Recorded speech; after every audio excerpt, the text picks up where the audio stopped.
Now that we made the actual box for the switches, we need to wire it all together so it works. So we start off by loosening up the connectors where the wires slide in. Really all we're going to be doing here is just adding a switch between some of the connections so that each individual light it turns on. There's two lights behind me, and then there's one behind the TV that I want turned on to like turn on and off individually. All the real goal in there is we're just going to cut the power wires of those individual ones and make it so we can individually turn them on and off. Also, I added in the switches or the lights will do white light also. So I wanted to be able to, without using the touchscreen part, turn the white on and off. So we're going to bridge the power wires on the white parts also, but it's only to the two backlights, not the one behind the TV. So we added some LED indicator lights to tell which ones were on and off. What I'm doing here is attempting to glue them in. I didn't have the right stuff, so to be honest, it didn't end up working very well. But the pressure between the hole and the LED just kind of holds it in anyways, so it didn't really become an issue.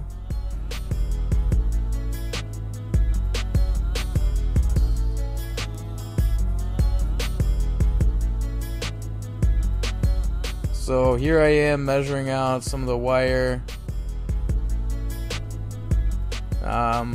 So the first part I do is the main power. I don't actually have wire clippers that work well, so I usually use a lighter, which works quite well. So first off, you tin up the wires. I cut the red wire, and that's the one I was going to attach to the switches. So we just solder those on to each side of the switch.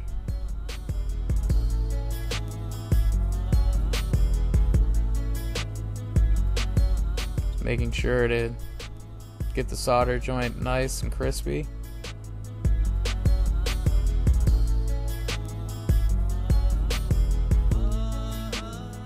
So I didn't end up getting the LED parts to work. Hannah did, so you see me kind of screwing it up there. I just left that for her, and so we cut to the next part where I end up just getting the main bulk of the work done by actually wiring the switches so they work properly. So all it really is you just see me tinning up these wire and the switch part, and then you just see me go in there and attach them both. I already had this kind of rat's nest of a cord made for the original switch. All I really got to do in here is I pick out the power wire and we just snip that in half and then bridge it with the switch.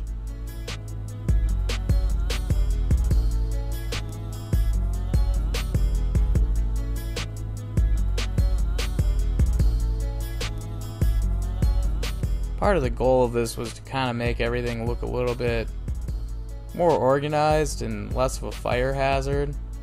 It is safe. I'd just like to mention that. As safe as any DIY project can be.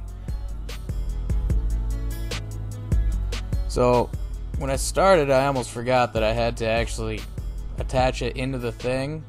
I glued a piece of wood in the part where the switch faceplate goes so that it had something to screw into.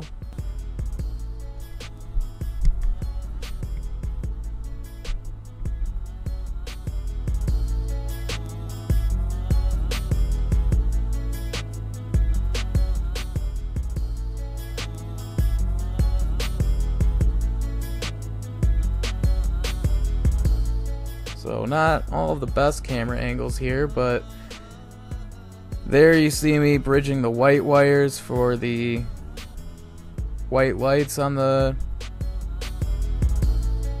strips behind the couch. like I said, it doesn't really look pretty, but it's just gonna be hidden. If I could go back and change some things, I would have had some heat shrink before I did this project. Would have definitely made some things look a little bit better, but that's fine. So here we are, we're gonna attach the connector and the power leads into the switch, like the original switch box, the touchscreen one that actually controls it all. And then we're just gonna start wiring everything up into that. Attach the black to black, the red to red.